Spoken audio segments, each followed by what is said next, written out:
¿Qué tal? ¿Cómo están? Buenas noches. Estamos arrancando la Caja Negra, estamos en vivo y en directo, 21 en punto, 26 grados la temperatura en Asunción. El primer tema que vamos a desarrollar esta noche tiene que ver con un presunto esquema montado por una empresa importadora de combustible. Esta empresa, en el informe está nombre y apellido, estaría en la mira de la Subsecretaría de Estado de Tributación y también de la Dirección Nacional de Aduanas por unas discrepancias en lo que declara como producto importado de combustible en aduanas y por otro lado lo que declara que comercializa en el Ministerio de Industria y Comercio. Y allí hay una diferencia que hasta ahora, y de acuerdo a los datos los cuales accedimos en la Caja Negra, al comparar los documentos de aduanas con los documentos del Ministerio de Industria y Comercio, hay una diferencia en un solo año de 12 millones de litros de combustible. ¿Cómo se explica eso? ¿Cómo funciona este esquema? Ya hay una denuncia, reitero, una empresa importante, un emblema importante que después vamos a decir que opera en nuestro país, hizo una denuncia formal ante la Subsecretaría de Estado de Tributación. También el Ministerio de Industria y Comercio abrió una investigación y sugirió a la Dirección Nacional de Aduanas que investigue. Y acá hay dos cuestiones. Por un lado, esto generaría una evasión solamente de lo que vamos a mostrar ahora, de lo que comercializó en un año, o aparentemente ese producto pudo haber entrado de contrabando, se pudo haber evadido 4 millones de dólares. Y por otro lado, ¿quién controla la calidad del combustible que ingresa a nuestro mercado y que después se las ingenia para distribuir a varias estaciones de servicio? Vamos a hablar con dos referentes de dos gremios importantes, el caso de Alejandro Guyari, presidente de APESA, Guillermo Parra, también presidente de DICAPAR. Es en el primer bloque. Y el segundo tema que vamos a tocar esta noche, dos abogados que trabajan en la entidad binacional Yacyretá. Ambos tienen salarios que superan los 50 millones de guaraníes. Van a estar dos abogadas, van a denunciar que estos abogados que trabajan en la entidad binacional Yacyretá utilizan membrete de la entidad para presentarse en juicios ante el Poder Judicial. Y después, otra cuestión, según la denuncia de estos abogados, o abogadas en realidad, que van a compartir con nosotros, hay un funcionario de confianza del presidente de la República, considerado intocable, porque ya habría sido salpicado en las famosas compras del clan Ferreira, las compras fallidas del Ministerio de Salud, 85 mil millones de guaraníes. Esto que ahora, ya ayer desde el Ministerio Público confirmaban que hay imputaciones al respecto.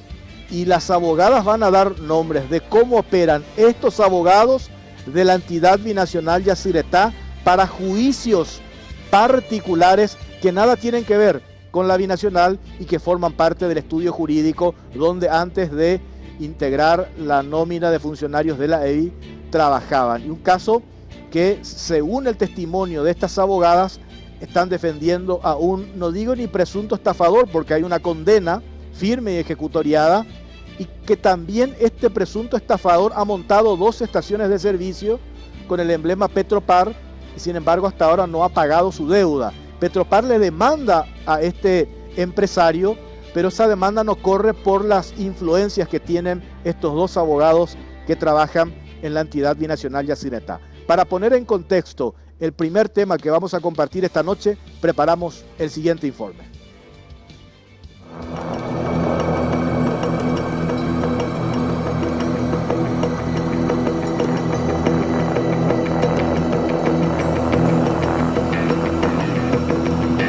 El negocio del combustible, inconsistencias, revelan presunto esquema de contrabando y defraudación al fisco. El negocio del combustible en Paraguay.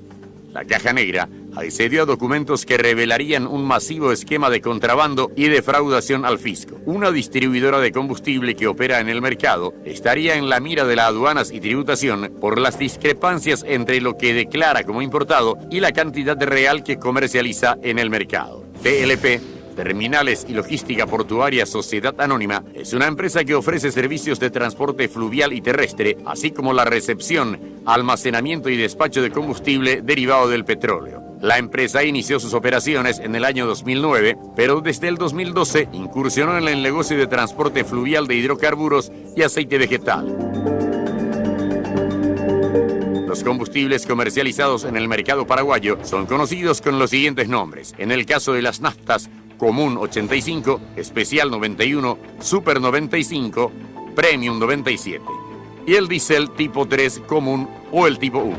Para obtener las gasolinas que se comercializan a través de las estaciones de servicio, las importadoras adquieren naftas base y realizan la mezcla física con el alcohol de uso obligatorio en un 25% según normativa del Ministerio de Industria y Comercio.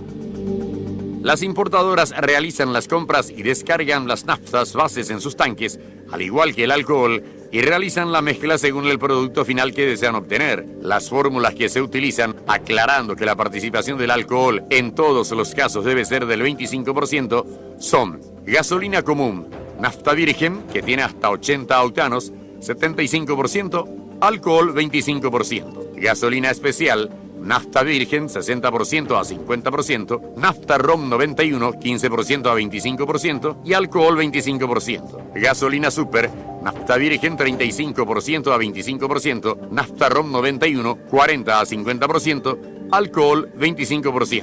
Por disposición del Ministerio de Industria y Comercio, la participación del alcohol es del 25% del producto. En el caso de la gasolina común, solo se usan dos componentes, alcohol y el 75% restante es nafta virgen. En el caso de las otras gasolinas, el 25% es alcohol y el 75% restante se compone de nafta virgen y nafta ROM 91.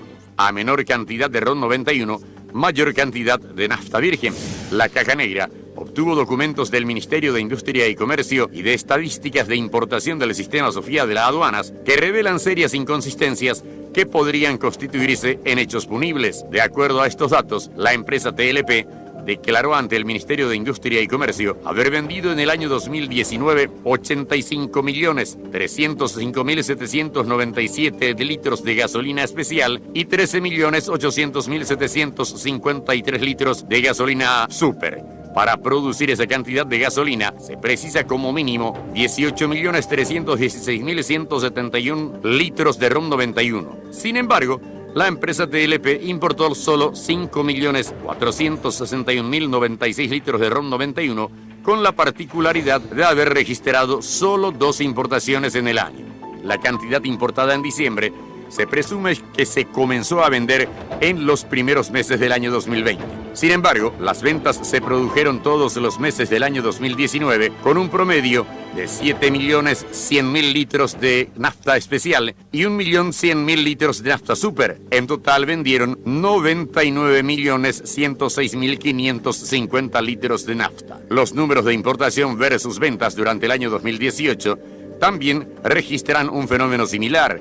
Según aduanas, en todo el año 2018, TLP importó un total de 11.939.212 litros de ROM 91. Sin embargo, según datos del Ministerio de Industria y Comercio, vendieron un total de 54.148.469 litros de nafta entre super y especial. Comparando los números de importación y ventas de cada año, surgen diferencias inexplicables. Solo en el año 2019, tomando el ROM 91, la diferencia entre lo vendido y declarado como importado asciende a 12.855.075 litros. Si tomamos como referencia los datos de importación de nafta virgen y venta de nafta común, especial y super y comparamos los números, surge también una diferencia de 7.592.044 litros. La sospecha es que esa diferencia se debería a un mecanismo de defraudación al fisco, importando ROM 91 bajo la nomenclatura de nafta virgen. Este último tributa menos que el ROM 91 en concepto de impuesto selectivo al consumo. Tanto la Secretaría de Estado de Tributación como la Dirección Nacional de Aduanas llevan adelante una investigación en base a estas inconsistencias. La principal sospecha es que se trataría de un millonario esquema de evasión de impuestos y presunto contrabando. Otra sospecha es la adulteración de las mezclas, lo que afectaría directamente a la calidad de los combustibles que se comercializan en nuestro país.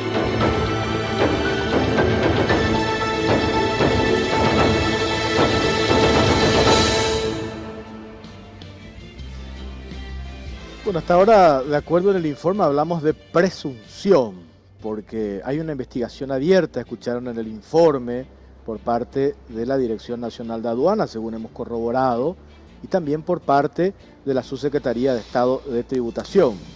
Esa investigación todavía no concluyó, por eso hablamos de presunción. Pero a partir de los documentos a los cuales hemos accedido, que tengo acá, al hacer esa comparación, como decía el informe, lo que esta empresa declara que importa y que está en el registro de aduanas, dice un número determinado, y sin embargo lo que declara que comercializa y que está en el Ministerio de Industria y Comercio dice otra cosa. Haciendo ese cruce de ambos datos, surge este número de una diferencia de 12 millones de litros de combustible, específicamente RON 91.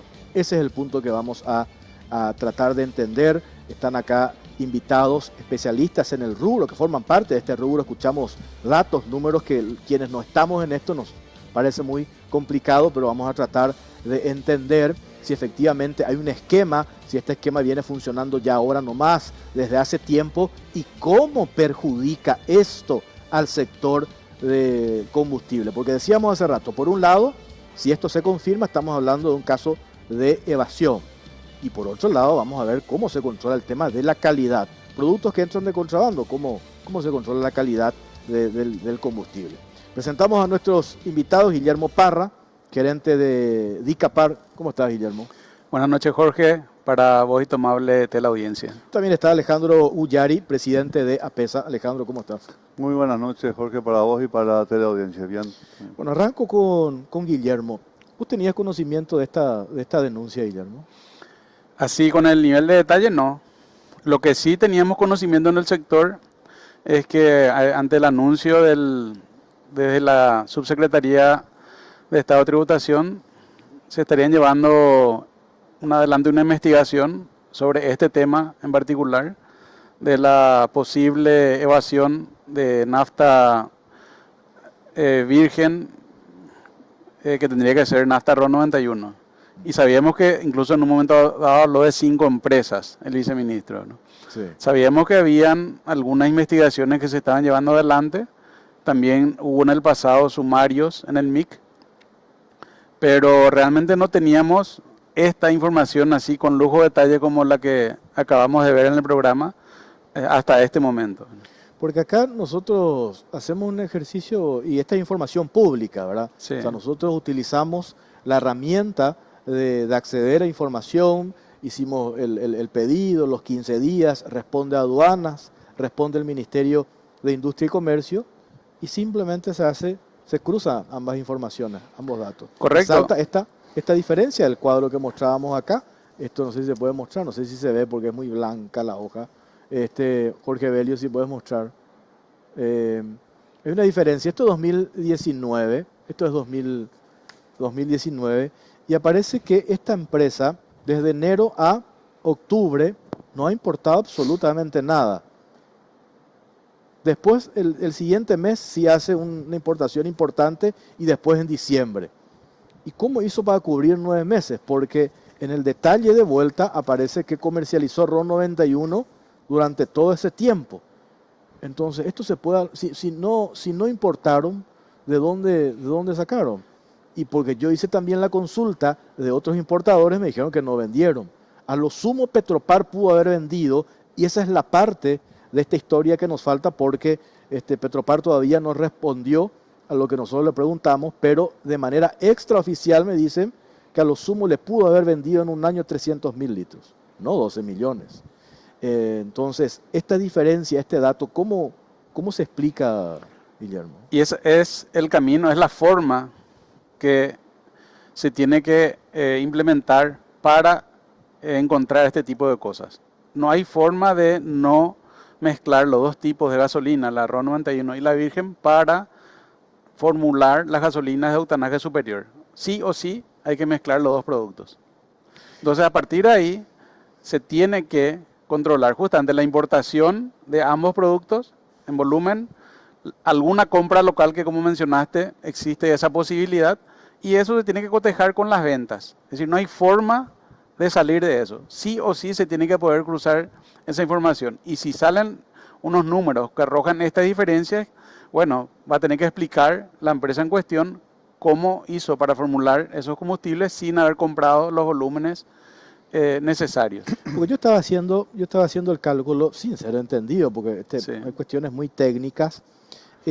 Al acceder a estos cuadros, reitero, documento público del MIC y de aduanas, yo dije, ¿qué pasa si en realidad ellos declaran haber traído nafta virgen, que tiene un arancel, creo que del 10% versus el RON 91 del 30%? Entonces, ¿qué pasa si en realidad trajiste RON, pero declaraste virgen? Igual hay una diferencia de 5 millones de litros. Haciendo ese cálculo, mirando lo que se importó en un año, solamente en un año. Haciendo ese cálculo, Entiendo, sí. hay una diferencia igual de 5. Entonces yo digo, ¿de dónde salieron los 5 millones de litros?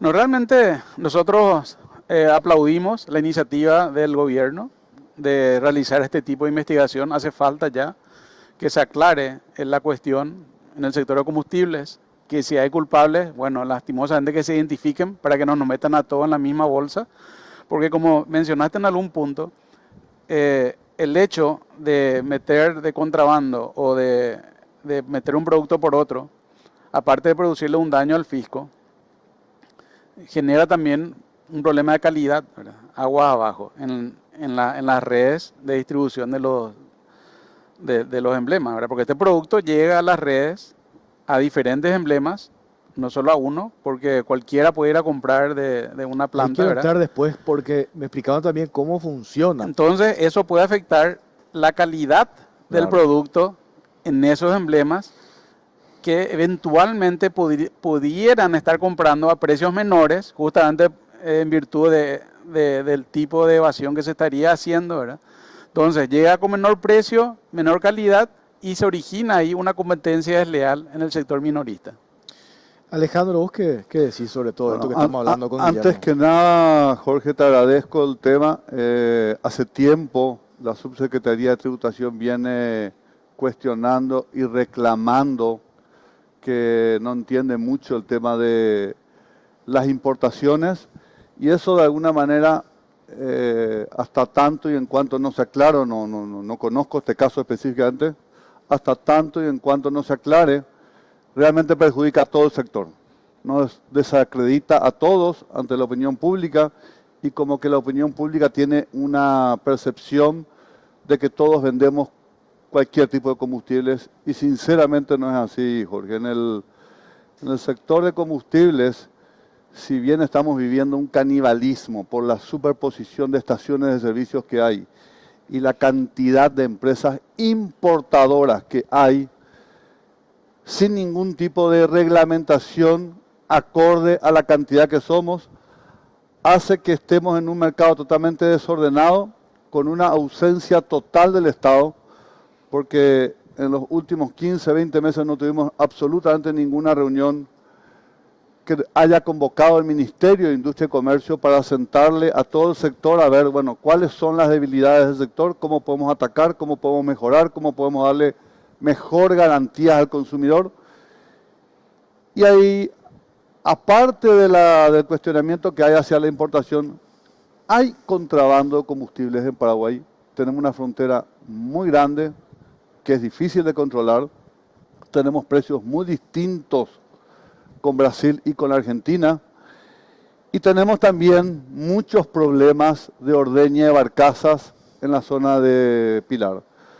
Todo eso, al no haber un control, de alguna u otra manera, le perjudica tanto al consumidor como al pequeño operador de estaciones de servicio, porque directamente del ordeñe pasa a vendérsele al agro o a otras fábricas y le puentean a las estaciones de servicio. Así que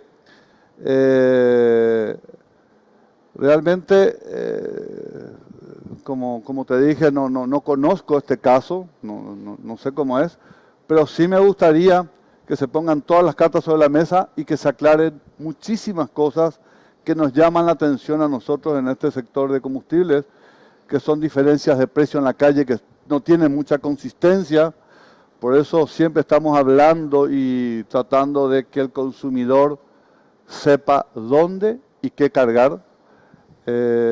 Así como hay cuestiones informales, hay empresas que gastaron muchísimo dinero para innovar en lo que es estaciones de servicio. Somos un ejemplo a nivel regional en la calidad de las estaciones de servicio que tenemos. Entonces, ojalá se aclare. Ojalá Claro. se aclare sin opinar si es cierto o no es cierto, porque no entiendo cómo es, pero sí que te reitero que hace mucho tiempo se viene cuestionando mucho al sector combustible. Y hay una ausencia total del Ministerio de Industria y Comercio. Si bien hay una dirección de combustibles, no tiene forma de controlar 22 plantas y 2.500 estaciones de servicio que estamos en el país. Estamos totalmente hay una superposición en el sector de combustibles y hace tiempo venimos reclamando un ordenamiento. Te traje las últimas 6 revistas de APESA. Sí. Yo terminé mi mandato de APESA ahora en marzo de este año, estoy para entregar apenas acabe la pandemia, pero sí te puedo decir que en los últimos 10 años no paré de reclamar esto. Que varias cosas, Alejandro, de lo que dijiste. Por un lado, entiendo cuando decís este caso en particular, vos no manejás. Nosotros habíamos hablado con nuestra producción, con Blas Zapac. Él estaba en Concepción, no sé si podemos de repente tener un contacto telefónico con él, no estábamos teniendo línea, pero su gerente comercial nos contaba, Blas Zapac, de Copetrol, digo, el emblema. Ellos sí formalizaron una denuncia ante la Subsecretaría de Estado de Tributación, eso lo dijo el propio Zapac en relación a este caso particular. Eso por un lado, para aclarar. Por el otro lado, dijiste, hay contrabando. Hay contrabando. Entonces, lo que ustedes, o en tu caso particular, o vos como presidente saliente, ¿cierto?, de APESA, ¿nos pueden identificar quiénes están en este negocio o no les corresponde luego hacer ese trabajo a ustedes, pero decís de manera categórica, hay contrabando y eso repercute de manera directa a todo el sector? Hay contrabando, lastimosamente no hay forma de controlar porque tenemos demasiados lugares de ingreso y no hay una estructura que pueda garantizar el control de 2.500 estaciones de servicios. Entonces, ¿qué pasa? Cuando pasan este tipo de denuncias, sale el ministerio y controla a las empresas más formales. Pero siempre las informales salen de alguna manera otra vez beneficiadas, porque como trabajan en forma irregular, prácticamente no se las ve de día y trabajan de noche. Tenemos muchísimas denuncias de camiones que descargan combustible con camiones cisternas de color blanco en estaciones de servicios abanderadas con distintos emblemas. Tenemos también muchísimas denuncias de ofertas de combustibles que vienen de la zona de Pilar. Hoy hablé con el director de combustible y me dijo que en el día de hoy se estaban haciendo unos controles en la zona de Alberdi y de Pilar. Hoy hay una diferencia muy grande entre la Argentina y Paraguay con el precio del combustible y alienta un poco a este contrabando que te digo, que termina perjudicando a la pequeña pymes, al pequeño operador, que ya empezamos a ver en Paraguay un montón de estaciones de servicios cerradas que no están pudiendo competir con este negocio informal del contrabando. Guillermo, yo puedo importar, porque por este número que mostraba recién, 9 meses sin movimiento en importación de esta empresa, yo puedo importar en noviembre, diciembre, llenar mis tanques y que eso me sirva para proveer 9 meses. Es muy difícil que alguien tenga stock para cualquier producto para 9 meses de venta. Normalmente eso no es común. A lo más se tiene para 1 o 2 meses. Claro. Es prácticamente imposible tener stock para 9 meses, porque los precios internacionales son muy fluctuantes y resulta que si bajan mucho, te puedes quedar con un producto muy caro y eso te va a afectar comercialmente. A lo sumo tenés para cuánto, 3 meses. No, Vas, 1 o 2 uno. meses a lo sumo, sí. Salvo que como ahora con la pandemia ocurrió, ¿verdad? Que cayeron las ventas en un 80% y el stock que era para 1 o 2 meses pasó a ser para 6 meses, ¿verdad? Por eso yo hacía referencia a En condición normal es solamente para 1 o 2 meses, ¿no? por eso yo hacía referencia a este cuadro que me parece bien, que grafica exactamente, entonces ven ustedes, ¿verdad? Como de enero a octubre, cero importación, ¿verdad? Entonces, en 2019 digo, y sin embargo veo el cuadro que se reporta ante el Ministerio de Industria y Comercio y aparece que vendieron como normalmente en todo este tiempo. Entonces digo, ¿cómo hicieron? Ese tiempo que se ve ahí, ese es el cuadro. Sí. ¿Cómo hicieron para vender 9 meses? Solamente si esos números son ciertos, y asumo que son, por eso está publicando, ¿verdad? La Claro, única forma, sí. esto que estamos viendo, aclaro que esto es información del Sí. Ministerio de Industria y Comercio. Sí, nosotros solamente recientemente estamos recibiendo datos del Ministerio de Industria y Comercio de importación y venta de plantas. Eso es muy reciente, de hace unos pocos meses. Históricamente nunca tuvimos acceso a esta información, ¿verdad? Pero de ser cierto esto, y asumo que sí, la única forma de lograr formular es si compraron localmente el combustible RO A ver, 91. Alejandro Guillermo, está el señor Blas Zapac, él está en el interior, a ver si tenemos esta comunicación, si sale bien. Blas Zapac, ¿cómo le va? Buenas noches, Jorge Torres le saluda. Buenas noches, ¿cómo estamos, Jorge, Guillermo, Ale, a la producción? Blas, un placer. Bueno, Blas, estábamos contando acá en la caja negra este detalle, esta inconsistencia de una empresa en particular, TLP, de 12 millones de litros de RON 91, que no coincide entre lo que se declara en aduanas de lo que entró y lo que se declara que se vendió en el Ministerio de Industria y Comercio. Esto sabemos que hay una investigación por parte de la Subsecretaría de Estado de Tributación y también por la Dirección Nacional de Aduanas. Ustedes, Copetrol, que está a cargo de ustedes, Blas, ¿estaban al tanto de esto? Realmente no solamente estábamos al tanto, hoy te puedo decir que el sector de combustible en general no puede garantizar la calidad en todas las redes, Copetrol, Petropar, Petrobras, R, porque aparecen precios que no tienen sentido. O sea, todo lo que importamos, sabemos los valores, sabemos los impuestos que tenemos que pagar, que paréntesis creo que somos uno de los sectores que mayor aporta al piso, y la aplicación es sencilla.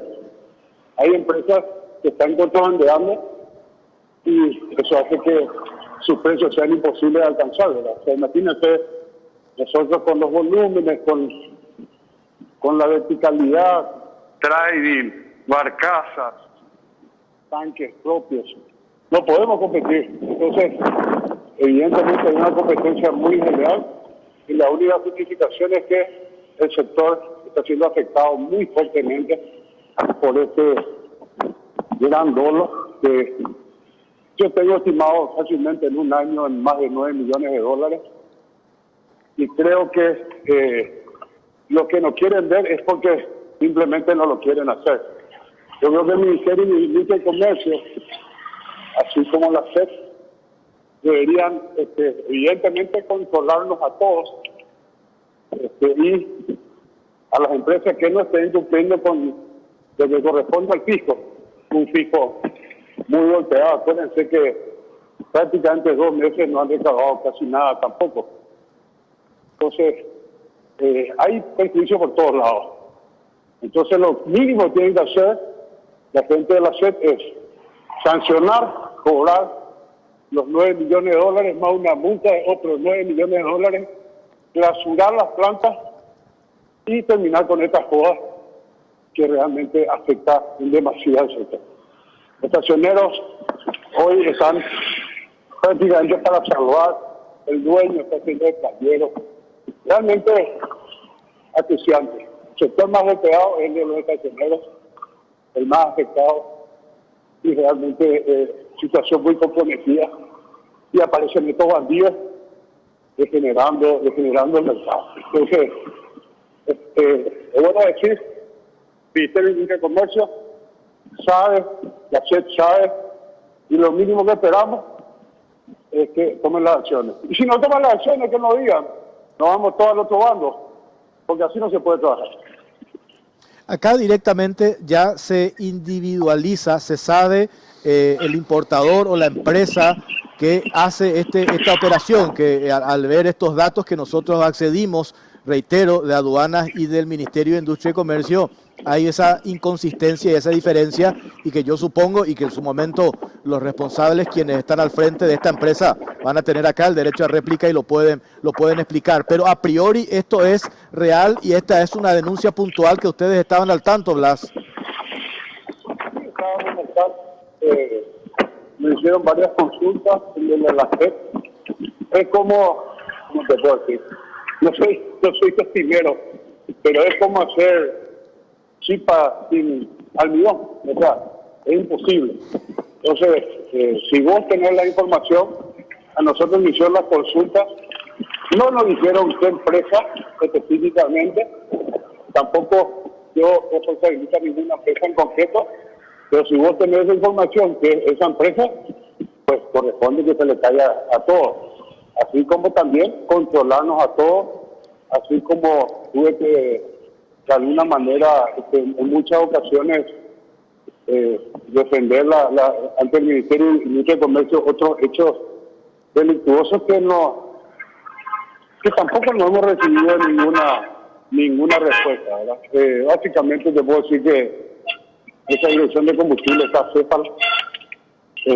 Acá lo más importante es el consumidor, y lo mínimo que tiene que hacerse es que todas las empresas tengamos un producto que se llama trazador.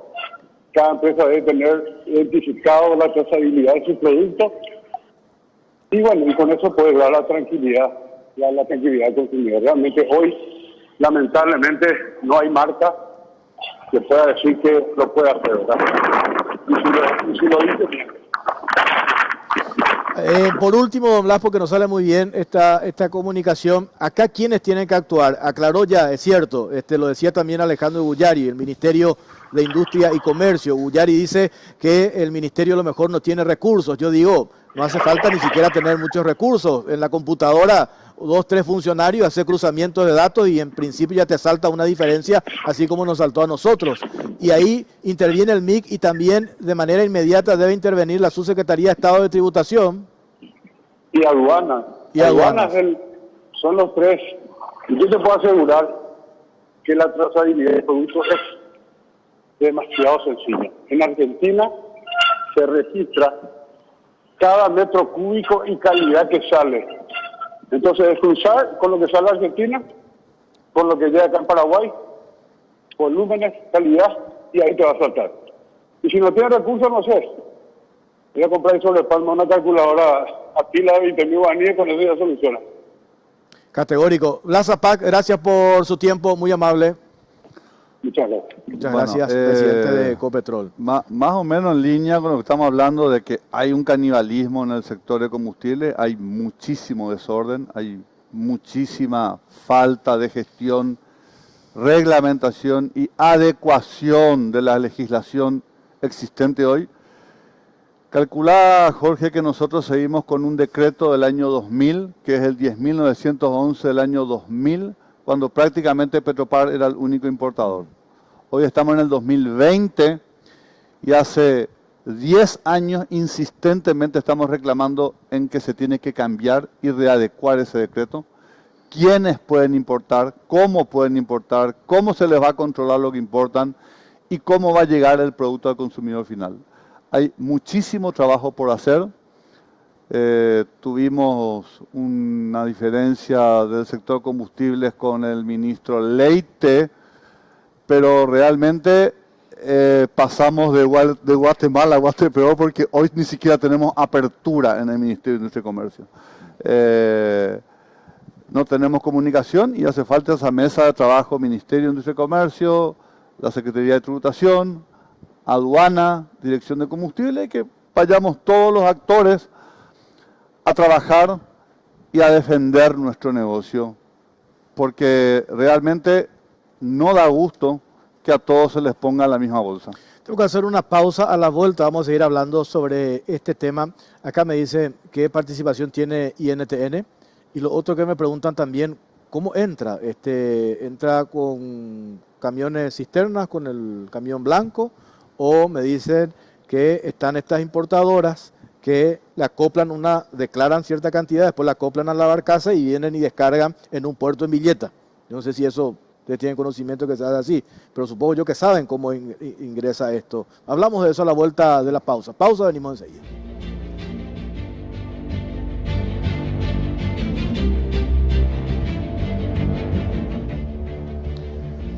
Bueno, seguimos en la caja negra, estamos en vivo y en directo a 21:38. Y Guillermo, ¿cómo se hace? ¿Cómo ingresa esto? Efectivamente vienen camiones, supongamos que este caso sea real, aclaro que es una presunción porque hay una investigación abierta, 12 millones de litros, yo estaba haciendo el cálculo, cada camión cisterna, corregime si me equivoco, 30.000 litros cada camión, en un año para llegar a 12, 18 camiones por mes. No, evidentemente. Si es que vienen en camiones, porque también me dicen que vienen en barcazas. Las naftas se importan en barcazas, definitivamente. Llegan barcos hasta el río La Plata y ahí se hace el transbordo a barcazas. Traer en camiones se podrá traer alguna pequeña cantidad, a lo sumo, desde Bolivia, ¿verdad? Como para una planta. Lo que sí entra en camiones es lo que mencionó Alejandro, combustible de contrabando, pero ya terminado, ¿verdad? Por la frontera seca, que terminan en las estaciones de servicio que están en las ciudades fronterizas. Pero eso es otro tema. Claro. Este tema de importación es solo por río, no solo por río. Por río. Claro, acoplan a una barcaza y descargan en una terminal. Y lo que dijo Blas, ¿verdad? Esa es la consecuencia más importante, porque finalmente todos estamos para el consumidor final. Ese es nuestro público, nuestro objetivo. ¿Cuál es la consecuencia para el consumidor final? Que no tiene garantía de calidad. ¿A vos te parece que algo que se trae de contrabando por debajo de la mesa, que se distribuye en la oscuridad, alguien se va a preocupar de la calidad de ese producto? Nadie. Y bueno, entonces llega con una calidad no controlada a un precio... ¿Cómo es que le llaman? Muestra cero, eso no existe artificial, acá, se distribuye en esas redes y aparecen con ofertas increíbles, ¿verdad? Entonces, nosotros le instamos siempre al público consumidor que tengan en cuenta eso, ¿verdad? Que lo barato sale caro, ¿verdad? Que tienen que tener cuidado con lo que cargan su vehículo, que no sea fruto de este contrabando, de alguna adulteración o de productos que están entrando sin pagar los impuestos. Guillermo, al consumidor final le decís lo barato sale caro, pero no siempre. ¿Por qué? Corregime, Alejandro.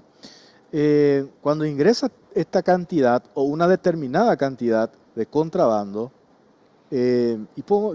perdón que use ese ejemplo, yo Jorge Torres tengo en una esquina una estación VR, y yo me tengo que nutrir de ese emblema, de combustible VR. Y viene alguien que metió de contrabando, a la noche me pasaron fotos acá, no sé si podemos mostrar, porque no pasé todavía, tengo fotografías, cisterna blanco, viene a la noche y a mí me llama, me dice, yo te ofrezco a un precio mucho menor de lo que te ofrece VR. Entonces yo le digo, vení. Y me carga la noche y yo vendo como si fuese que ese combustible es de VR, cuando en realidad yo metí a mi tanque de contrabando y vendo al mismo precio. Entonces es muy difícil que el consumidor final también se dé cuenta, no, hay acá una diferencia de precio, gana el estacionero para hacer eso. Normalmente no se vende al mismo precio, ahí está el problema. O sea, hay manera de darte cuenta. Encontrás en la calle inconsistencias en los precios, como dijo Blas, que hace tiempo venimos hablando de que si prácticamente todos importan de los mismos proveedores y prácticamente los gastos de traer el producto, de despachar el producto, de estoquear el producto es el mismo, ¿cómo puede Juan vender tanto menos que Pedro? Entonces, de ahí es que decimos que el ordenar todo esto y aclarar todo esto va a formalizar muchísimo el negocio y le va a dar la garantía al consumidor final que lo que está cargando es el producto del emblema que compró.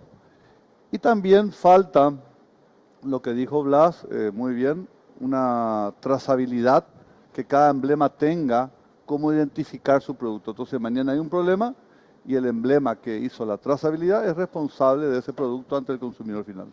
Tenemos 19 emblemas en Paraguay, pero solo 10 importan.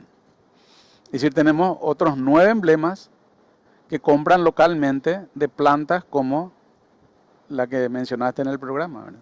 Yo tengo el caso, no voy a dar nombres porque tengo que cerrar la historia, de un emblema que tiene aproximadamente 70 estaciones de servicio. Hay otro que tiene el doble, y sin embargo esta de 70 vende más que la otra que tiene el doble. Y a mí me dijeron, ¿vos conocés dónde queda? Y sí, conozco una en Acceso Sur, le dije, pues, bueno, vende más que la otra que vos ves publicidad por todos lados. Y yo, ¿cómo hace?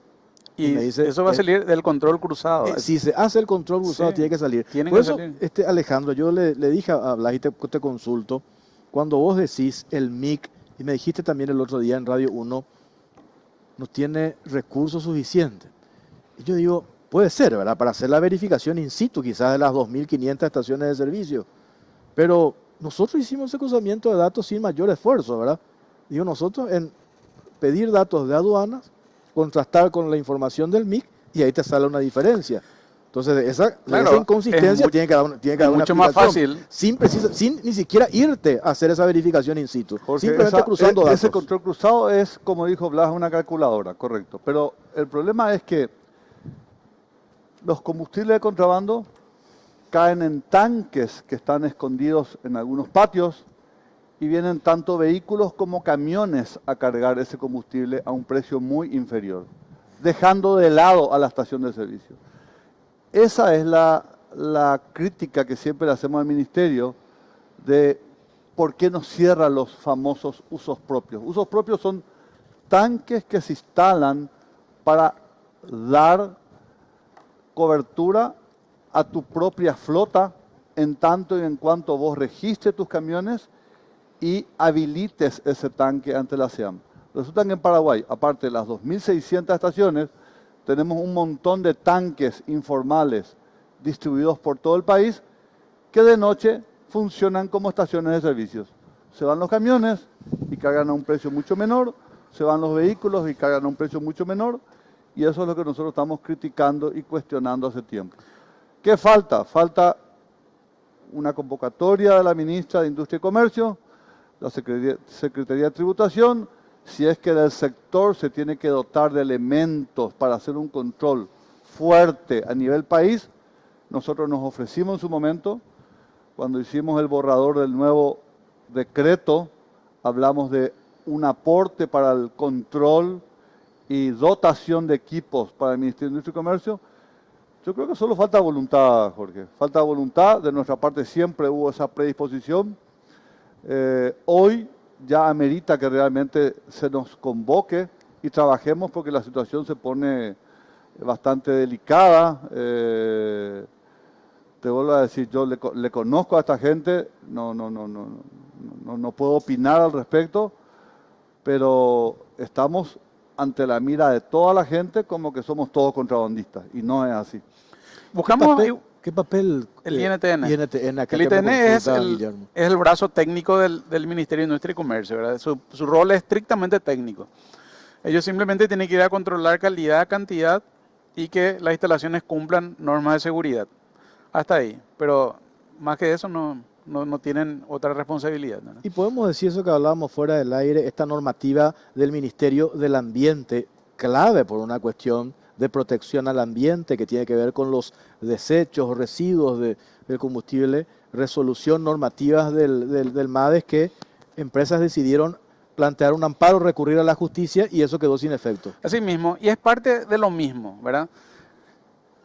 Tiene que haber competencia, y de hecho hay competencia en el Paraguay en el sector de combustible. Uno de los sectores que hay más competencia, 19 distribuidoras, 10 importadoras de 2.500 estaciones de servicio. Pero tiene que haber también igualdad ante la ley. Y resulta que hay empresas que en su afán de crecer a cualquier costo, ¿verdad?, acuden justamente a estas estrategias de comprar producto contrabando, no garantizar la calidad o incluso hacer amparos constitucionales contra normas ambientales técnicas, como fue lo que hicieron contra la resolución 435 del MADES del 2019. Hicieron un amparo constitucional y eso les exime absolutamente de cumplir con todo lo que está en esa norma. ¿Qué quiere decir? Que las empresas que lograron ese amparo constitucional pueden instalar sus estaciones de servicio con tanques de lata, de plástico, lo que sea, frente a escuelas, frente a hospitales, porque en su totalidad esa norma no se aplica a ellos. Bueno, y para tener una idea, desde el año 97 Asunción tiene una ordenanza que habla de una reglamentación para la instalación de estaciones de servicios. Y vos no ves en Asunción que haya aglomeración en las estaciones, ni que haya desabastecimiento, ni falta de lugares para cargar combustible. Y hoy la pelea de estas empresas es atacar esa ordenanza de Asunción para poder posicionar sus bocas también en Asunción.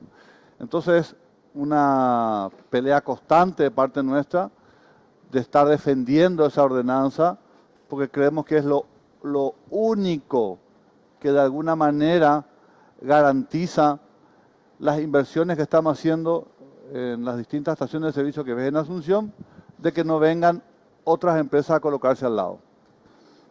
Claro. Acá entonces, para ir cerrando, redondeando, cuando también Blas Apac habla de que estaba en conocimiento de esto, yo creo que de alguna manera ustedes que están en el gremio saben quién trabaja así, pero como hay relacionamiento, no sé si se confrontan, no sé si confrontan, ¿verdad? No sé, me parece, pues están todos en el mismo gremio, debe ser muy difícil decirle, che, bueno, estás haciendo esto y nos estás perjudicando al final a todos, ¿verdad? Yo no sé si hacen eso, pero lo cierto es que acá hay una investigación y que esto se tiene que aclarar por el bien de todos ustedes, sí. Porque, o si no, todos, como dijiste, entran en la misma bolsa. Y acá hay dos cuestiones. Hoy cuando desde el gobierno están muy preocupados por plantear un nuevo préstamo, y que hay una clase política que dice no hay garantías para un nuevo préstamo, hoy es impensable calcular la suba de impuestos, porque finalmente siempre los mismos que pagan, nomás luego se le aprieta. Entonces, estas son las cuestiones que desde el gobierno se puede ajustar. Porque haciendo un cálculo sobre este caso en particular, estamos hablando de una presunción de evasión de 4 millones de dólares. Una empresa en particular, un rubro en particular. Y de esto no sé cuánto debe haber, ¿verdad? Entonces, esta es la parte que se le exige al gobierno, ¿verdad?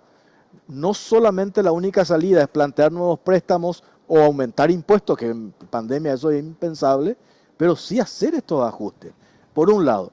Y por el otro lado, el tema del daño ambiental, por eso yo preguntaba lo de INTN, ¿verdad? O sea, las consecuencias de esto.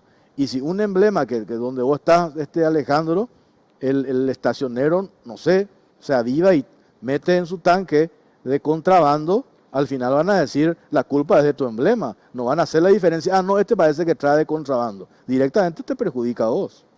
Tal cual. Nosotros venimos de culminar un trabajo de 6 meses prácticamente con la SED sobre la actualización del selectivo al consumo a través de un decreto que se fue actualizando. O sea, hubo un pleno acuerdo de todo el sector de combustibles con la SED sobre la tributación de impuestos. Entonces, este tipo de situaciones va totalmente de contramano a ese acuerdo que se llegó en cuanto a los porcentajes, la base imponible, etcétera. El sector público hace su cálculo en base a eso, la estimación de importación. Entonces, realmente le perjudica mucho este tipo de evasión de ocurrir. De hecho, nosotros hicimos un cálculo en el 2015, Jorge y de la audiencia, sobre el efecto que tiene el contrabando en la economía nacional. Resulta que hay una correlación entre el crecimiento o variación del Producto Interno Bruto y la venta de combustibles. Y notamos de que se alejaban las dos curvas. Hicimos el cálculo y nos salió que en un año había la afectación era de 35 millones de dólares en total. En todos los conceptos, contrabando, ordeñe, evasión, etcétera. 35 millones de dólares al año es lo que le golpea al fisco todo el negocio en negro con el cual tenemos que convivir día a día el sector formal de combustibles, sin mencionar lo que se deja aportar a IPS y como 5.000 empleos que están en juego de las estaciones que principalmente estaban o están en la frontera, pero ahora con lo que ocurrió en los últimos años, vemos que esto penetró ya, pretende todo el país, ¿verdad? Con estos nuevos emblemas que están creciendo a cualquier costo, ¿verdad? Acá las instituciones tienen que hacer su parte. Yo me acuerdo acá en el 14 de abril, acá en este programa lanzamos la denuncia sobre el tema de la compra de insumos del Ministerio de Salud, el clan Ferreira, 14 millones de dólares. Por todos lados nos dijeron que eso no era así. Hoy hay imputación, se confirmó de que eso fue una compra fallida y todo el fraude que hubo. Lo mismo pasó con Dinavisa.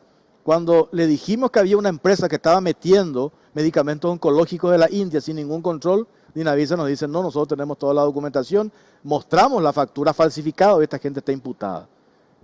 En este caso yo digo la misma historia, me animo a decir, nosotros hicimos, el equipo acá de producción, ese trabajo que yo espero que haga la gente de las instituciones o la gente del MIC, contrastar estos números, hay una inconsistencia y convocar a los responsables que den explicaciones a eso.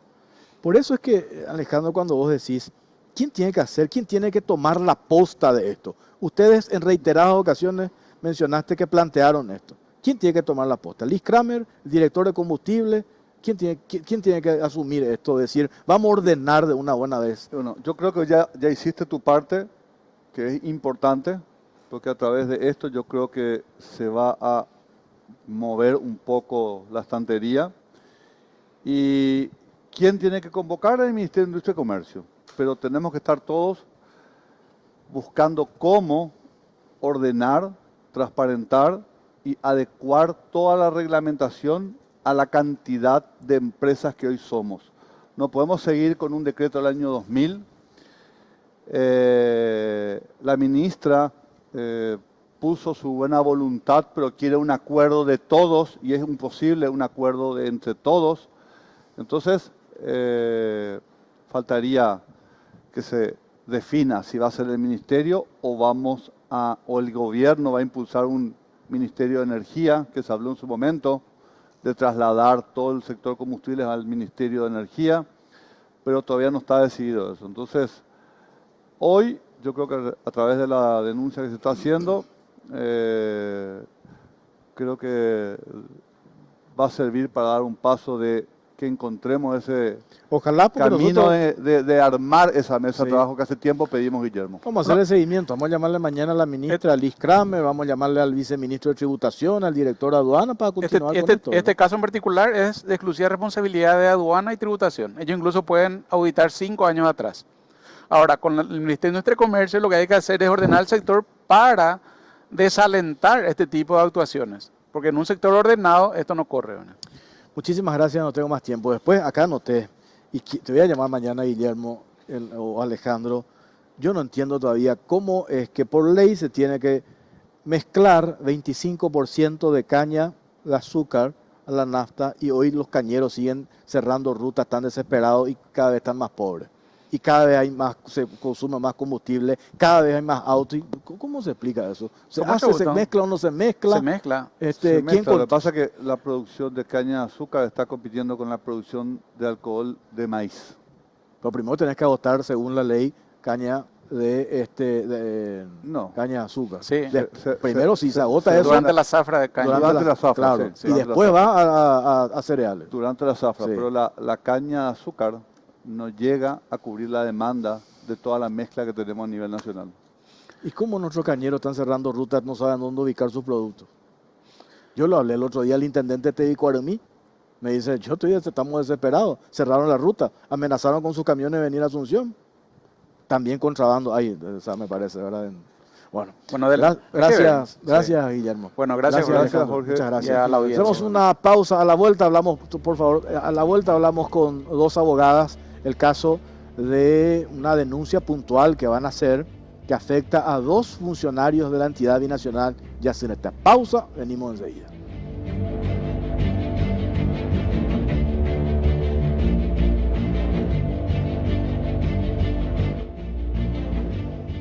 Bueno, seguimos en la Caja Negra, estamos en vivo y en directo. Están con nosotras dos abogadas. Daisy Germanier es una de ellas. ¿Qué tal, doctora? ¿Qué tal, ¿Cómo le va? tal? Buenas noches, Jorge. Gracias la Y también está invitación. Patricia Benítez, que es otra abogada. ¿Qué tal, doctora? ¿Cómo le Buenas va? noches, Jorge. ¿Cómo estás? Y a toda tu teleaudiencia. Bueno, ¿cuál es el caso que ustedes hoy quieren denunciar? Que tiene que ver, estábamos nosotros adelantando, con la situación de dos abogados que son funcionarios de la entidad binacional Yacinetá. ¿Es así? Es así mismo, Jorge. Te agradezco la invitación y buenas noches también para toda tu audiencia, ¿verdad? Vamos a tratar de hilar lo más sintético posible la situación planteada, ¿verdad? En la parte jurídica. Nosotros tenemos un cliente de hace muchos años, Miguel Ángel Pangracio, quien se acerca al estudio jurídico a consecuencia de una operación que aparentemente era normal, compra-venta de inmuebles. Compra el inmueble, edifica, se realiza. ¿Qué ocurre?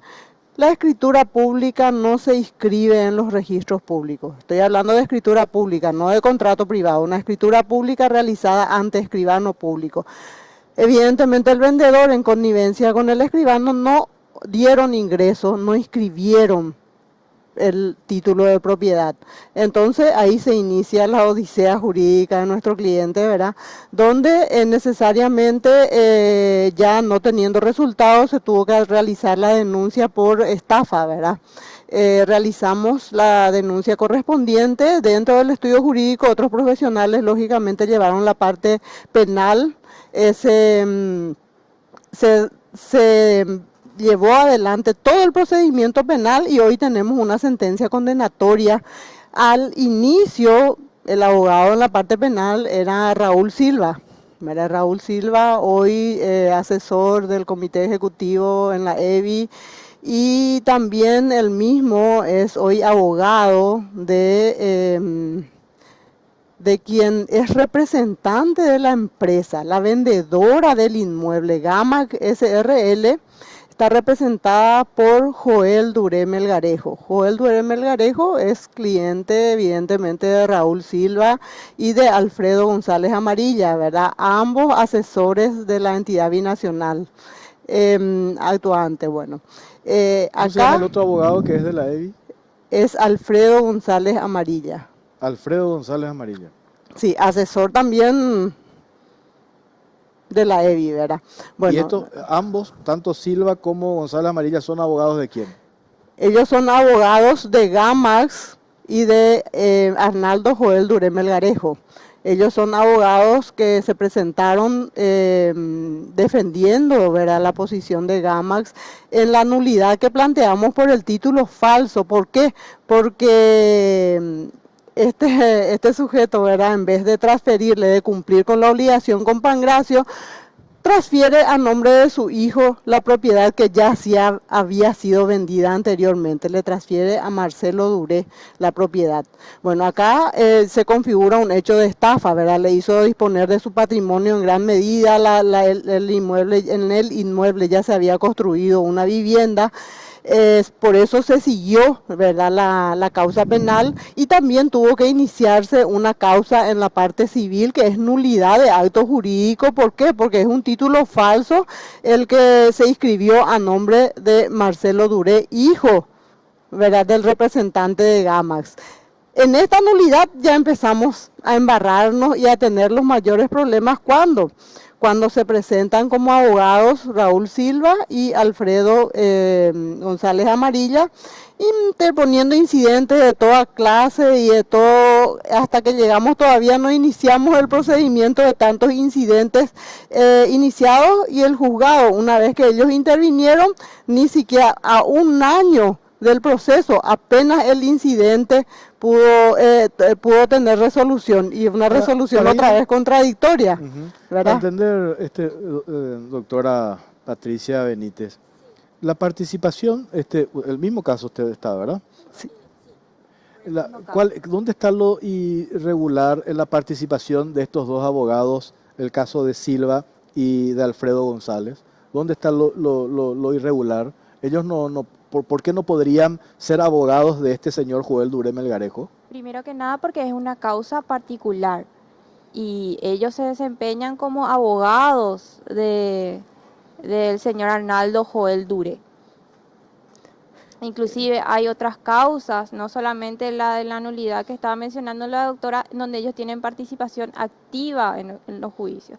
Hay una convocatoria de acreedores, hay un juicio de desalojo y hay otra causa que es la que específicamente voy a hablar más adelante cuando la doctora termine, que es otra víctima. Espera, vamos a Bueno, terminar con el caso pero para entender nomás, Sí. ¿en qué se basan ustedes que estos dos abogados no pueden ser abogados de Dure Melgarejo? Porque son Bueno, funcionarios no, de la no es EBI. necesariamente que no puedan ejercer, aunque el estatuto de la EBI en una parte, ¿verdad?, expresamente dice de que ellos no pueden realizar servicios ni utilizar recursos de la entidad binacional para ejercer este tipo de actividades. En el juicio de desalojo que ellos utilizaron el título falso realizado al hijo de este señor, ellos se presentaron por escrito con membrete de la entidad binacional en algunos escritos. Entonces, ¿qué suponemos? Ahí, bueno, ya estamos en una crónica de una muerte. ¿Usted tiene documentos de Tenemos eso? documentos y tenemos, yo creo que a la producción ya le hicimos llegar también parte de esos documentos donde ¿Esto está que el estamos viendo membrete. qué es? Ese es uno de los escritos presentados. ¿Y eso Ese tiene es el membrete de la EBI? Tiene membrete de la Y no EBI. solo eso, están subidos al sistema de gestión jurisdiccional del Poder Judicial. O sea, no Sí. es un documento, ahí está, ese es el cargo. Está dentro del procedimiento y del proceso, y ellos presentan, es decir, que descaradamente, sin omitir, por lo menos no trataron de esconder de que la presión ejercida, porque se presentaron Ahí está. en los expedientes. Eso es. Dice interponer recurso aclaratoria.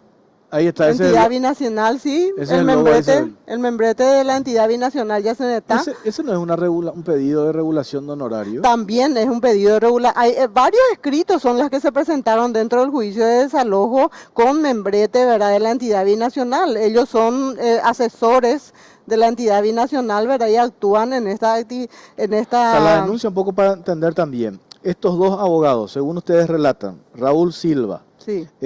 Y Alfredo González Amarilla, tienen casos particulares ajenos a la entidad binacional Yacinetá, Así y en mismo. sus escritos ellos utilizan el membrete de la EBI. Así mismo, independientemente de otras presiones, ¿verdad?, que evidentemente se van ejerciendo ¿cómo se evidencia?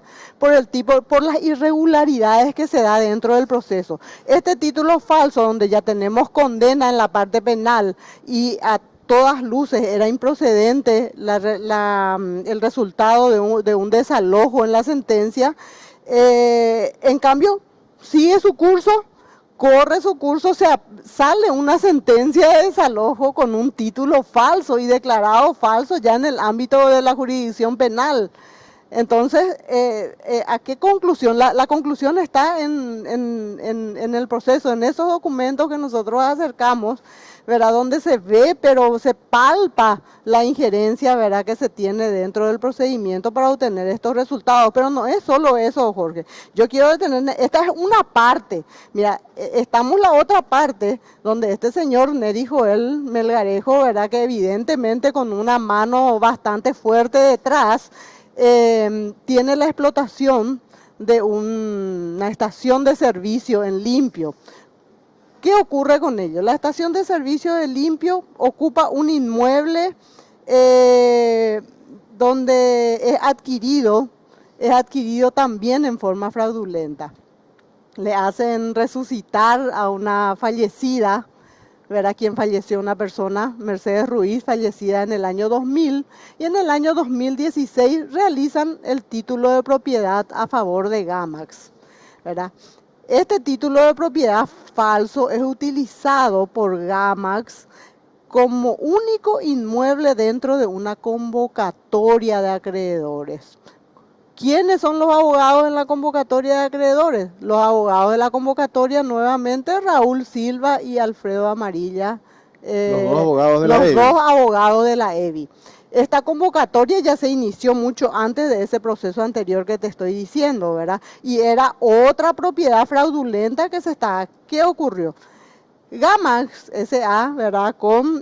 Conjuntamente con, es decir, ejecuta los actos el representante de Gamax, que es Joel Melgarejo. Joel Melgarejo explota la propiedad y ofrece como garantía, imagínate, cualquier persona común obtiene un crédito. Para obtener un crédito, pero necesita tener una garantía espectacular para poder obtener un crédito medianamente, una empresa mediana.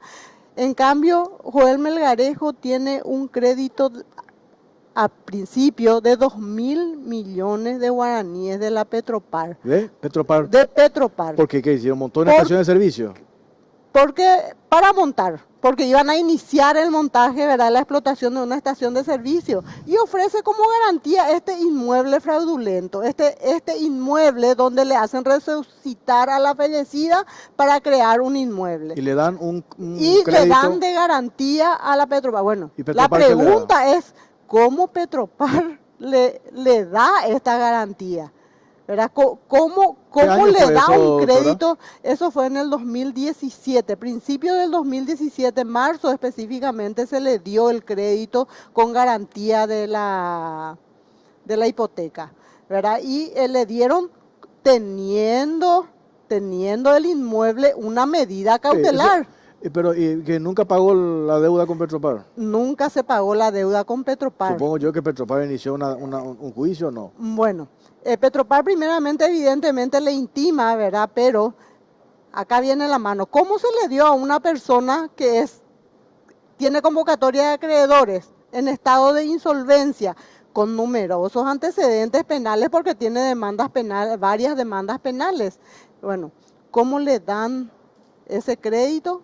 Es por una parte. Segundo, él para garantizar, cuando le intimaban, presenta un CDA falso de $300.000. Falso, falsificado. Se presentó la denuncia muy tibia por Petropar, ¿verdad? En la fiscalía, y nominado. ¿En la época de quién estaba en Petropar en ese tiempo?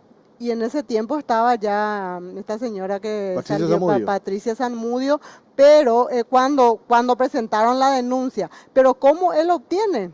Adivinen quién estaba en la comisión ejecutiva, en la comisión de transición para la entrega de las instituciones al nuevo gobierno. ¿Quién estaba? Raúl Silva. Oh. El abogado, ¿verdad?, de Gamax y de Joel Melgarejo en la convocatoria. Es decir, no pueden alegar que desconocían que esta persona tenía convocatoria de acreedores, tenía insuficiencia de capacidad, ¿verdad?, económica. Le entregan, a la fecha está adeudando. ¿Y cuál es la presunción que tiene, doctora? ¿Que Silva operó para eso? Mira, si vos no llegás a esa conclusión con todos los elementos documentales que tenemos, resulta imposible para alguien que le den 2.000 millones de crédito ad inicio sobre un inmueble que resulta falso, porque está el certificado de defunción de la señora, está agregado ahí al expediente. Y él, siendo después este funcionario de la EBI, el cargo que tiene, creo que es director ejecutivo de la EBI. Ejecutivo, ¿él siguió siendo abogado de este señor Joel Melgarejo? Sí, ¿o dejó? Él nunca renunció al mandato, ¿verdad? En el poder está designado él como abogado. En algunos casos, posteriormente, dejó de firmar, pero continuó firmando en los expedientes. Alfredo González Amarilla, que es asesor también de la EBI. ¿Cuál es su caso, doctora? Bueno, y mi caso es el que más o menos detalló la doctora Daisy, ¿verdad? Es la abuela de nuestra cliente, era propietaria de un inmueble en Limpio. Bueno, ella nunca inició, o sea, no inició la sucesión por problemas económicos, ¿verdad? Cuando iba a comenzar la sucesión, comenzó a realizar las averiguaciones sobre ese inmueble. Y ahí se dio cuenta de que el inmueble estaba a nombre de una empresa llamada Gamax SRL, por una escritura de fecha 30 de junio del 2016, siendo que su abuela, la propietaria, ya había fallecido el 14 de junio del 2000. 16 años después le transfiere la propiedad La Claro. señora después de muerta le transfiere la propiedad. Y no solo eso, también llegó a ella el dato de que inclusive esa firma estaba tratando de vender a una tercera persona. Logró vender por contrato privado. Ahí ella se da cuenta de la situación y contacta con nosotros y es innegable. Yo no te estoy hablando de cuestiones que son, no es lo que yo digo, son cosas que obran en los documentos que están en las instituciones públicas. Un certificado de función está en el registro civil, la escritura está inscrito en el registro público. Es innegable que la señora falleció en esa fecha y que hayan transferido 16 años después, es imposible, como hicieron.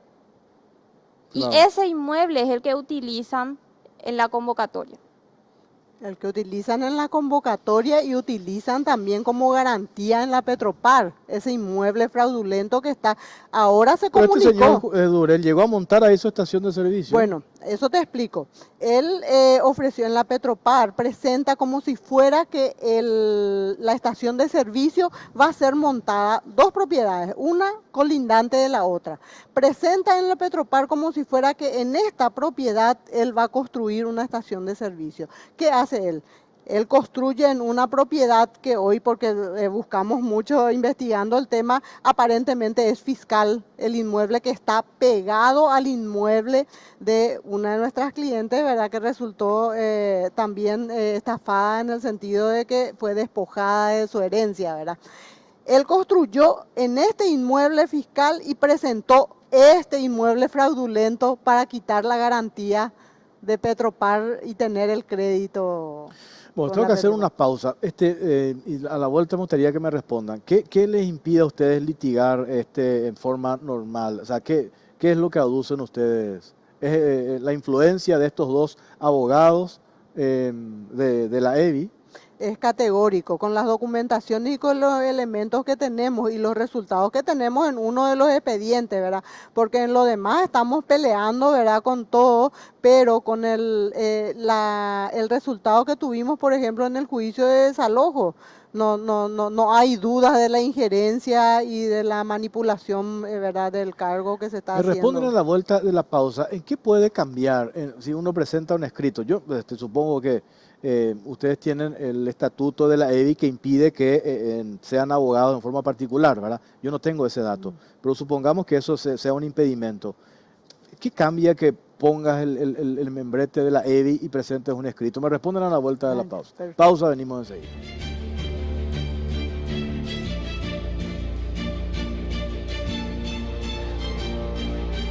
Ejecutivo. Proseguimos en la caja negra.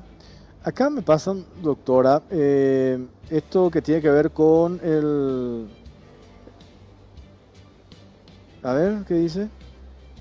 Del estatuto de la EBI, ¿verdad? Dice, queda prohibido al personal efectuar ante la entidad trámites o gestiones en favor de terceros que impliquen lucro personal o indebido. Así ¿A eso usted se refiere, doctora? También hay un artículo donde dice que está prohibido la utilización de insumos, de recursos humanos para participar en cuestiones, creo que está corrido nomás de eso, más o menos no tengo a mano ahora. Y esto es lo pero que está- ustedes denuncian que estos dos abogados infringen. Sí, infringen estas disposiciones, pero independientemente de ello, yo quiero que te imagines, Jorge, para la magistratura, que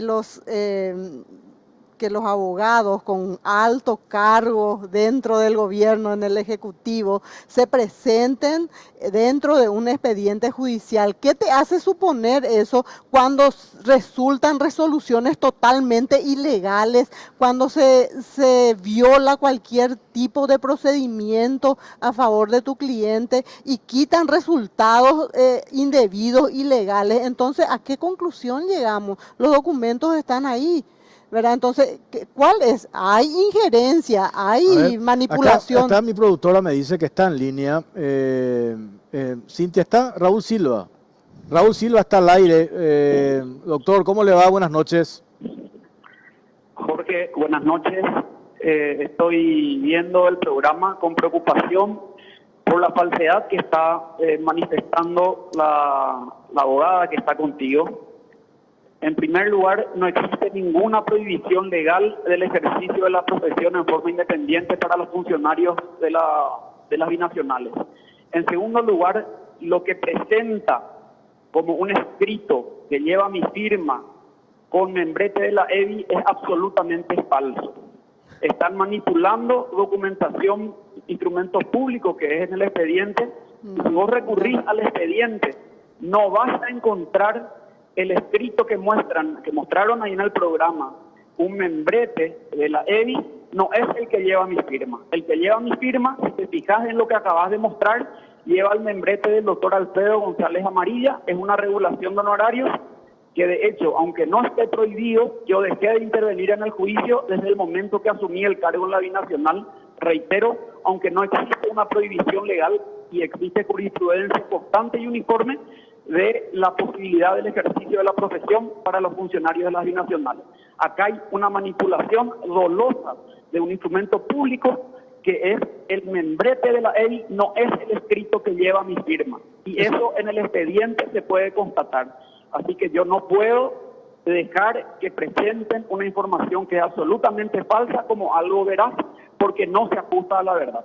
A ver, no doctora. vamos a discutir con la doctora cuestiones que se están ventilando en los expedientes judiciales, porque considero que no es el foro adecuado para venir a ventilar cuestiones que se tramitan en procesos judiciales. Lo que quiero dejar bien en claro, y acá redondeo, es que mi firma en ese expediente no lleva el membrete de la EBI. Y te pido que pase y que la doctora se ratifica si es que ella dice que yo presenté un escrito con membrete de la entidad, con mi firma en un juicio particular. Eso no existe. A ver, doctora, ¿qué dice al respecto de esto que está diciendo Silva? No, nosotros lo que confirmamos es que los abogados actuantes, creo que ese folio fue firmado por el abogado Amarilla, Alfredo González Amarilla, asesor también de la entidad binacional, presentó regulación de honorarios y una aclaratoria, creo, dentro del expediente, ¿verdad? Donde firma con el señor, el abogado Alfredo Amarilla. Pero ahora, de que lo que sí nosotros confirmamos es de que Raúl Silva es abogado de la empresa Gamax, es abogado que interviene en las distintas causas civiles. Él no renunció al mandato, él tiene un poder en la convocatoria de acreedores, al menos a mí no me consta, no he visto, ¿verdad?, renuncia suya dentro de esto. Eso, Jorge, en absoluto pudo haber dejado de firmar, ¿verdad? Ninguna ilegalidad. Yo no puedo dejar que ella esté presentando como algo irregular, algo que no tiene absolutamente nada de ilegal. Entonces, las cosas por su nombre no constituyen ninguna ilegalidad. Doctora, no existe tal prohibición, porque el artículo que vos leíste dice tramitar procesos ante la institución, cosa que es razonable, pero no existe ninguna prohibición legal de que los abogados tramiten causas en procesos judiciales, y lo que ellos presentan como que yo firmé un escrito con membrete de la EBI no es cierto. A ver, por un lado, ¿tenés ese escrito donde está la firma de Silva, doctora? Acá no tengo, pero tiene la producción que está... Acaban de pasar en pantalla, sí. Jorge. Bueno, eso decís que no tiene tu firma, doctor. Sí tiene la firma de Alfredo González Amarilla, pero la tuya no tiene. El escrito, el membrete de la EBI que presentaron no lleva mi firma. El escrito que lleva mi firma lleva el membrete particular del doctor Alfredo González. Así que no hay que mentir y mezclar las cosas presentando documentos públicos que están absolutamente trucados. Lo otro, doctor, este reglamento de la EBI, donde dice artículo, inciso A, queda prohibido al personal de la EBI efectuar ante la entidad trámites o gestiones en favor de terceros que impliquen lucro personal o indebido. ¿Vos estás exento de esto? ante la entidad, dice, no dice en los estrados judiciales. Lee bien el artículo, por favor. Hay un artículo también que habla de utilizar bienes y prestar servicios y recursos humanos de la entidad con fines particulares. Cosa que no ha sucedido en ningún caso pero en esta situación. ahí es, doctora, donde él dice que donde está el logo de la EBI no está la firma de Silva. Sí está la firma el escrito que de está Alfredo mostrando González. en pantalla, Jorge, mostrar el membrete de ese escrito. Los escritos, lo que sí yo puedo decirte y confirmarte es que esos escritos son de los expedientes porque imprimimos del sistema para poder acercar, ¿verdad? Ahí está claro, mostrando en pantalla, Jorge, un escrito con mi firma. Esto es regulación. El membrete de esa hoja, por favor. ¿Hay membrete de esto, doctora? Usted tiene el membrete de esto. Que baje un poco la imagen, Jorge, a ver si es que tiene el membrete de la entidad, ese escrito con mi firma. Así enviaron el documento, doctor. Así enviaron el documento. Bueno, por ahí queda el manifiesto, Jorge, lo que te estoy manifestando. Ese escrito no tiene el membrete de la EBI. Y el otro documento que tiene la EBI, eso es lo que dice doctora, que Raúl Silva dice no lleva mi firma. que el otro que tiene el membrete de la EBI no lleva su firma. El otro documento. Es en otro juicio del doctor Alfredo González, es un juicio de la entidad que correctamente debe llevar el membrete de la entidad. Acá no, doctora? Este no es ningún juicio de la entidad. Acá no estamos ventilando. Pero que lleva el membrete, ¿es de la entidad o no es de la entidad? No, este es un juicio privado. Ahí está la carátula del expediente. ¿Será que me puedes leer, acercar?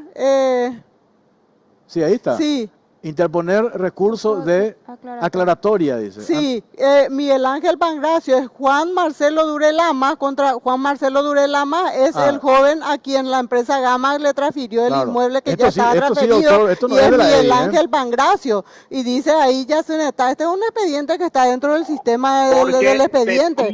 Nosotros no trajimos nada falso ni nada que no esté ahí. Ese escrito no lleva mi firma. Están falseando datos. Ese escrito con membrete no lleva mi firma. Yo en ningún momento he firmado en un juicio particular con membrete de la EBI. Bueno, ahora teníamos que preguntarle al doctor Alfredo González por qué usó el membrete de la EBI, entonces, para este caso particular, que no tiene nada que ver contigo, sino tiene que ver con el doctor... No es tanto que no tiene nada que ver pero no con está él. Su firma, doctora. Sí, en este no está su firma, pero él interviene en el expediente, ¿verdad? Y él inicia este juicio de desalojo. Presentando falsedades, presentando hechos falsos. Sí, doctor. Que no se ajustan a la verdad. Acá yo pido que muestren ese escrito que está en pantalla, el escrito completo que no tiene membrete de la EBI, es el que lleva mi firma. Bueno, vamos, el escrito que presentaron con membrete de la EBI no se nos fue el tiempo, Raúl. Se nos fue el tiempo, Raúl. Vamos a seguir con esto y le pido, gracias, doctor. Le pido también a la doctora, eso que él reclama, que tiene lógica, ¿verdad? Va a entender un poco. Él lo que dice que es donde está el membrete de la EBI, está el nombre de Alfredo González Amarilla, abogado asesor de la EBI. Este señor tendría que explicar por qué puso el membrete de la EBI para un caso particular. Lo que dice Silva que en ese membrete no está su firma, sí está en otro documento porque tiene que ver con regulación de honorario. Y él que no tiene participación. Vamos a aclarar, nos tenemos que ir, doctora. Totalmente aclarado vamos esa a seguir parte. con este si tema. él dice que no firmó ese escrito perfecto, nosotros lo único que decimos que en el expediente se presenta ese escrito con membrete de la entidad y donde él sigue estando porque él no renunció. Gracias, doctora. Vamos a seguir hablando sobre esto. Gracias, doctora. Gracias por acompañarnos. Buenas noches.